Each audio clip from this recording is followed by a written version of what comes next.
Hier, j'ai prononcé un discours de 4 heures afin d'empêcher le déficit, le budget inflationniste et déficitaire de Justin Trudeau qui menace la sécurité économique des Canadiens.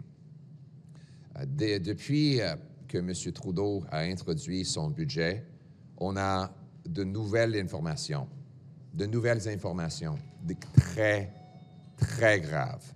Premièrement, le Fonds monétaire international a dit que le Canada est le pays le plus à risque pour une crise de défaut hypothécaire. Deuxièmement, l'inflation est encore à la hausse, quelque chose que le premier ministre a dit n'allait jamais arriver. Et troisièmement, il y a eu une augmentation dans les taux d'intérêt. Il y a 2 billions de dollars de dettes pour les familles canadiennes. En fait, les dettes des familles canadiennes sont plus grandes que notre économie en entier. Si ces gens-là, qui ont ces grandes hypothèques, doivent payer une augmentation de 3 ou 4 % dans leur hypothèque au cours des prochains 3 ans, il peut y avoir une crise hypothécaire massive. C'est un vrai risque. Je m'en inquiète beaucoup. Et évidemment, comme futur premier ministre, c'est moi qui va devoir gérer cette catastrophe. Le premier ministre devrait reconnaître qu'il y a une vraie crise qui s'en vient pour les gens qui ont ces hypothèques. Il doit avouer que le budget qui ajoute un autre 60 milliards de dollars de l'inflation, ça veut dire 4 200 $ pour chaque famille canadienne, ça n'a pas de bon sens. Ça risque une crise financière.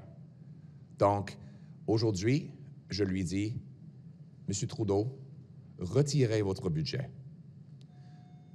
Annulez vos vacances d'été. Mettre le Parlement au travail pendant l'été pour réécrire le budget. Un budget qui éliminera les déficits afin de réduire l'inflation et les taux d'intérêt et annuler tous les hausses de taxes que vous promettez de mettre sur les épaules des Canadiens. Nous, les conservateurs, sommes prêts à travailler pendant tout l'été pour réécrire le budget, un nouveau budget qui va éliminer le déficit, qui va annuler toutes les augmentations de taxes. Ce n'est pas une question partisane. Il faut mettre à côté les considérations partisanes et travailler pour éviter cette crise grave qui s'en vient pour les gens qui ont ces hypothèques.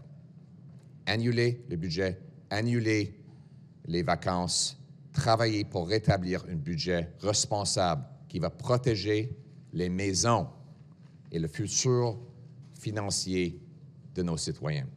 C'est ça que nous revendiquons aujourd'hui en tant que conservateurs et on va continuer de travailler pour empêcher ces 60 milliards de dollars de l'inflation au Sénat, à la Chambre des communes et à partout.